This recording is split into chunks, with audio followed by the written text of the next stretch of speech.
Après de nombreuses déceptions sentimentales, amicales, amoureuses et familiales, j'ai décidé de prendre soin de moi et de m'entourer d'amour-propre, d'amour des autres et d'amour universel en m'occupant de moi-même, mais aussi des autres, afin de nourrir mon âme et de m'épanouir.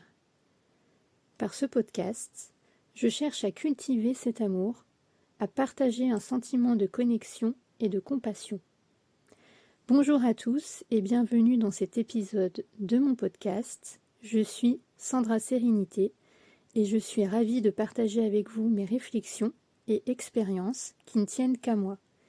Mon objectif est d'apporter des conseils, du soutien, surtout si vous traversez des situations similaires. Alors installez-vous confortablement et plongeons dans le vif du sujet. Vous connaissez tous cette personne gentille, adorable, toujours loyale, au service des autres, prête à tout donner, donner de sa personne, de son temps, de son énergie et même de sa santé mentale. Cette personne que vous connaissez tous passe le bonheur des autres avant le sien.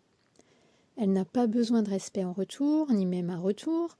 Pour elle, son bien-être, c'est de vous voir sourire, rire, heureux, peu importe si elle a dû y laisser un bout d'elle-même.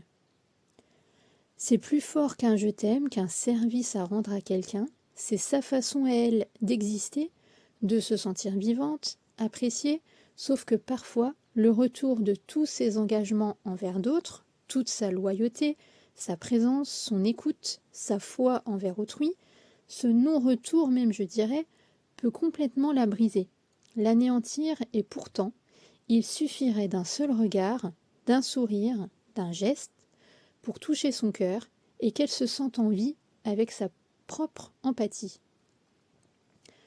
Je suis moi-même devenue cette personne sur qui l'on peut compter. J'ai été formatée comme un lion en cage, ou peut-être même, vous savez, le film animé de Cendrillon, je ne sais pas si vous connaissez, cette gentille petite fille, souillonne, dont la beauté a été cachée, voire même effacée par des cheveux mal coupés, qui ne va pas du tout avec son joli visage, et son visage sans maquillage, vêtu de poils au naturel, ses vêtements toujours les mêmes, qui ne la mettent pas du tout en valeur, n'ayant le droit de porter du parfum, de prendre soin d'elle, du maquillage, de façon à ce qu'elle reste indésirable aux autres, peu attirante, mais qu'elle soit uniquement au service de son maître. Quand je regardais Cendrillon avec mes yeux de petite fille, je me disais que la maltraitance physique ou morale n'empêchait pas un jour de s'en sortir. Ça me redonnait espoir d'un jour sortir de ma cage et de devenir cette jolie femme aux beaux cheveux, au regard intense, avec de beaux vêtements qui me mettraient en valeur. Des rêves qui se réalisent enfin, tout en gardant ma douceur et ma gentillesse. Puis un jour, ces quelques mots de la personne la plus importante de ma vie ont résonné du haut de mes 12 ans. C'était, je cite, « Tu es la plus gentille des petites filles qui existent sur cette terre, ne change jamais ça. » C'est vraiment là que tout a commencé parce que je savais même pas que j'étais gentille. Vraiment, je l'ignorais complètement. Et je suis restée cette gentille personne pendant encore quelques années. Sauf que, tel un lion en cage, j'ai fini par manger mon côté Cendrillon. J'étais au service de mon maître depuis une vingtaine d'années. Celui-ci m'avait appris à dire « oui ». Le non était complètement banni de mon langage avec lui. Et un jour, laissé hors de ma cage un court instant, je m'enfuis et je laisse derrière moi tous mes souillons. Ouais, mais voilà. Là, je me pose une question. Qu'est-ce que j'ai appris ? J'ai toujours appris à dire oui, et je n'ai jamais appris à dire non. J'obéis aux ordres sans rechigner, si je ne veux pas finir blessée ou écorchée. Me voilà dans un monde inconnu, entouré de gens si différents les uns des autres. J'attire sur le moment uniquement ceux qui ont besoin de mon aide, je deviens leur sauveuse. Ils sentent cette vulnérabilité, cette gentillesse en moi et avec qui ils peuvent en abuser, mais j'éloigne vraiment tout ce que j'aimerais attirer, comme si j'étais complètement transparente à leurs yeux et que je n'existais pas. Mais la pire des choses, c'est que je ne sais pas qui je suis. Moi, la personne la plus importante de ma vie, qui a tant besoin de mon aide. Je continue donc mon chemin pour voir où cela mène. Je fais une mauvaise rencontre, évidemment. Je me rends compte qu'il n'y a pas qu'un seul maître sur cette terre, mais qu'il y en a plusieurs. Et je continue de donner de ma personne du plus inconnu au plus connu, du plus proche au moins proche. Cela me rend vraiment vivante d'aider, de sauver, d'écouter et de donner des conseils à ceux qui en ont besoin. Car je me dis que moi, je n'en ai pas besoin. Que je suis sûrement sur cette terre pour être cette personne qui a de la bonté en elle et qu'il partage volontiers avec tous afin qu'ils se sentent bien. Et puis un jour, pour essayer ou par un trop-plein ou une nouvelle résonance suite à une nouvelle déception ou une nouvelle expérience malsaine, j'ai dit non. Waouh, ça fait un bien fou de dire non. Je pensais que c'était négatif de dire non, mais en fait, pas du tout. Non, je ne vous permets plus de m'utiliser pour que vous alliez mieux, car c'est moi qui a besoin d'aller bien, grâce à mon pouvoir d'empathie, de gentillesse et de bonté à qui je vais partager avec moi-même, car c'est moi qui en ai le plus besoin maintenant. C'est vraiment dur sur le moment parce que j'ai l'impression de passer pour la méchante, car tous les maîtres autour de moi, tous les maîtres que j'avais autour de moi, me regardent d'une façon si différente d'avant. J'ai l'impression qu'ils me haïssent, qu'ils n'ont plus besoin de moi, qu'ils ont un regard noir, parfois limite agressif. Je me sens vraiment abandonnée, je me sens seule, car avant, j'intéressais qu'eux et maintenant, j'ai peur de ne plus intéresser personne.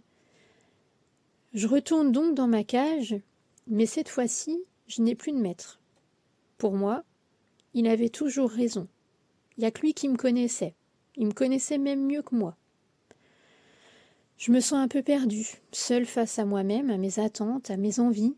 J'apprends à me connaître, à m'écouter. Et je me pose cette question. Qui je suis?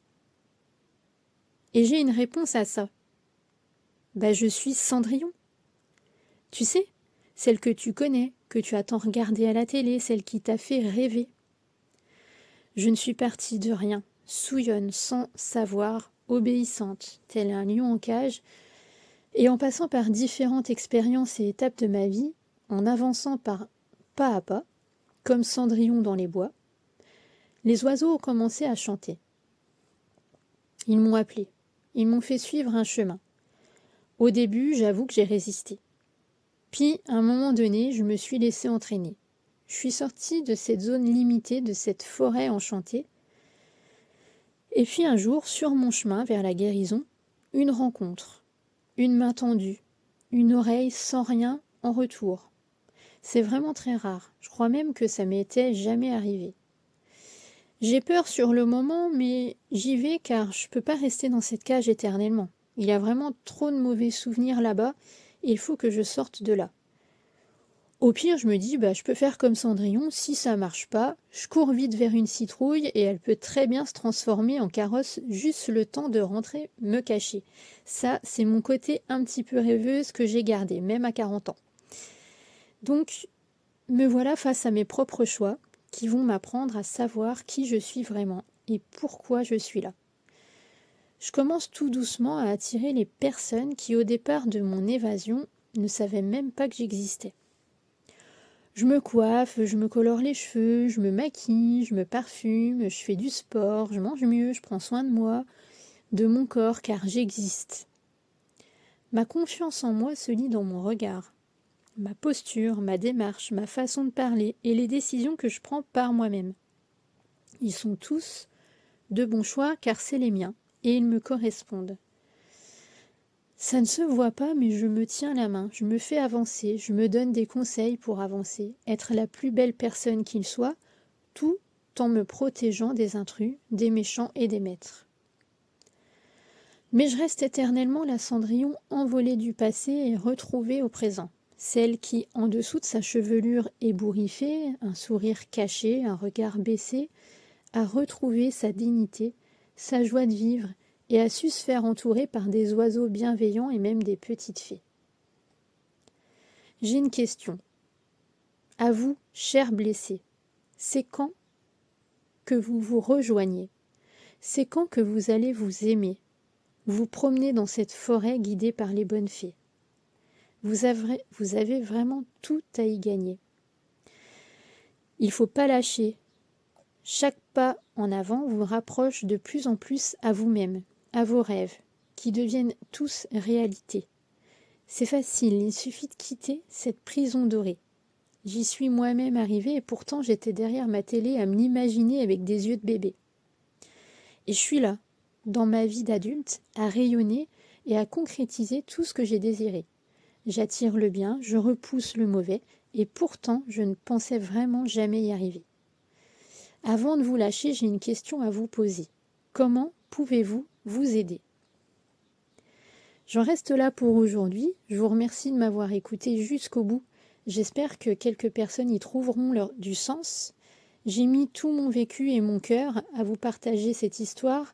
N'hésitez pas à me dire ce que vous en avez pensé, de laisser un joli commentaire et de partager un maximum cette belle histoire pour soutenir un maximum de personnes autour de vous. C'était Sandra Sérénité, merci de m'avoir écouté et à bientôt.